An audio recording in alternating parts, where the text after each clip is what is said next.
Every end of the year, I used to go to my parents' house for holidays. We would go there and spend there 2 months, 3 months, depending.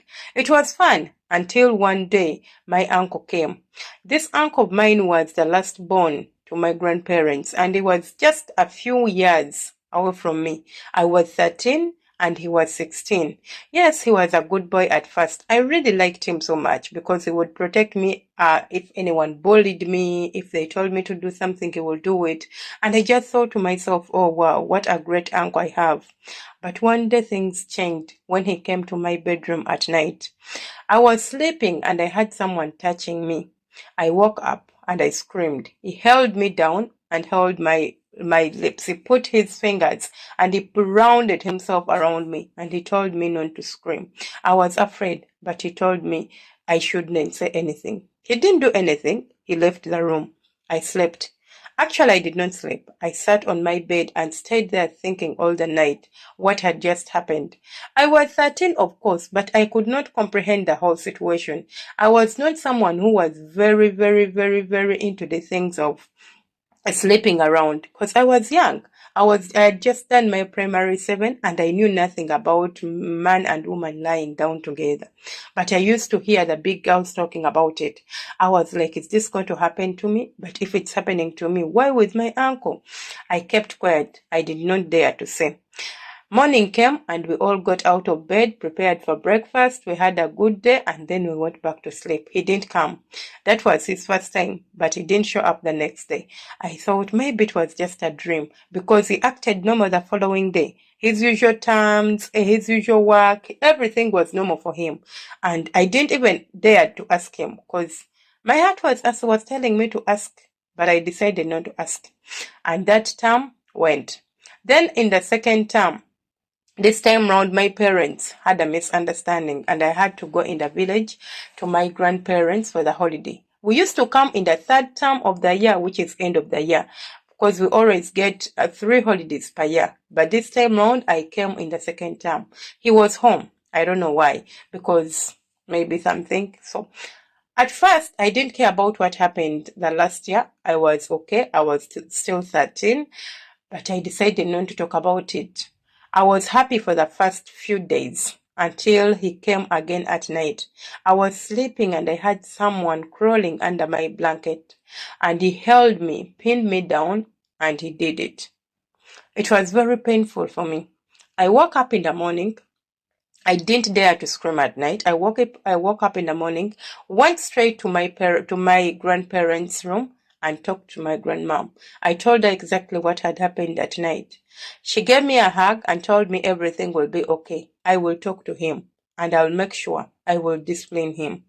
Do not tell your mom. Those were my grandparents' words. They took me in.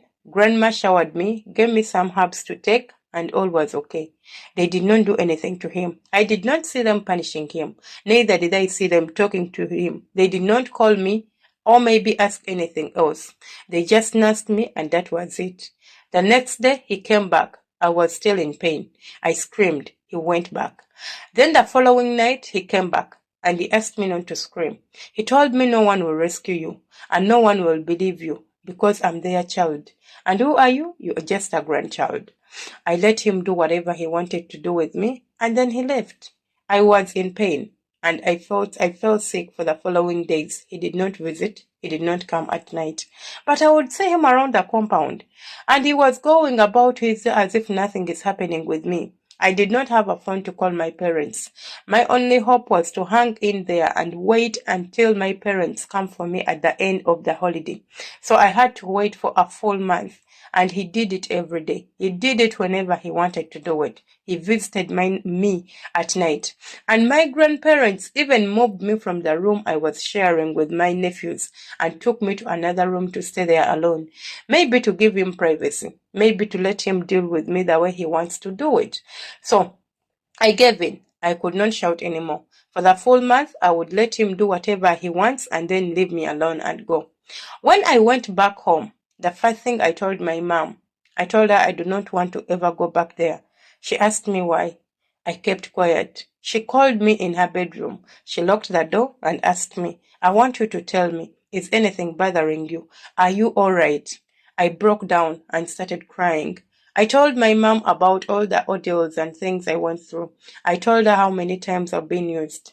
She grabbed me by my hand, took me to the nearest clinic, and I had a pregnancy checkup. They said all is well. They tested for STDs and they said all is well. They tested for HIV and they said all is well. I was relieved and I thought my mom maybe will fight for me. Maybe I'll get the justice I deserve. She grabbed me by my hand and took me back home. Took me to her room and closed the door. And these were the words from my mom. Your dad must never ever hear about this. No one is allowed to know about this. I will deal with it and I promise you will get justice. But you should promise me you will never tell anyone about this matter ever in your entire life.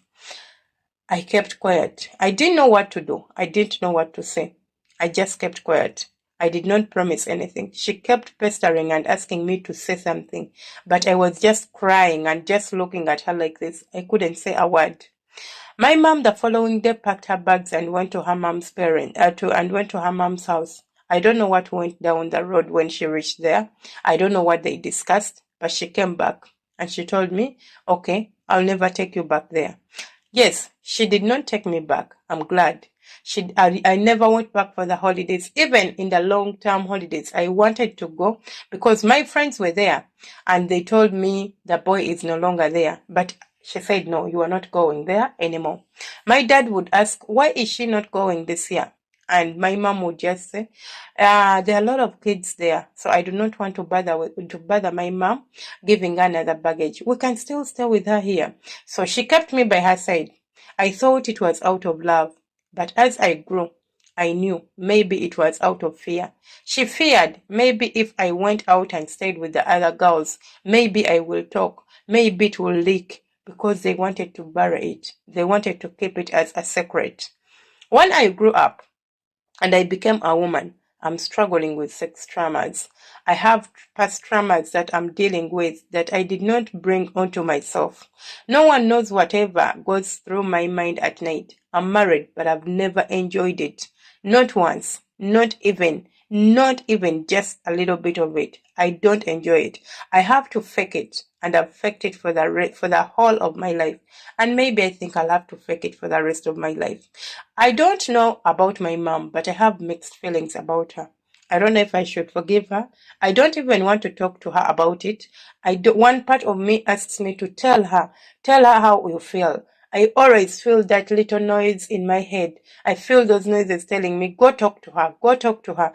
You deserve closure. You deserve to know what happened. You deserve to know exactly, but I don't know what to do. Whenever they had functions back then, in my grandparents' house, they would not take me. My mom would not go with me. She would go alone. She used to take us to every function that used to be held there, but I think she was afraid. I don't know if she was protecting me. I don't know if she was protecting their family, but nothing was done to that boy. He's now a big man and he married. And maybe he's happy, but I'm not. Now I want to seek revenge. I really want to blow up this thing. Maybe one time in a family meeting, I just get my car, drive to their house and tell them ABCD. Because they know. My grandparents know and my mom know. Maybe no one knows, but for them, they know. And they decided to keep it as a secret while I was molested. That is my story. Thank you so much, guys, for watching, and thank you so much for listening. If you really enjoyed this, please consider subscribing and giving it a thumbs up. Leave for me a comment and stay blessed. I love you so much.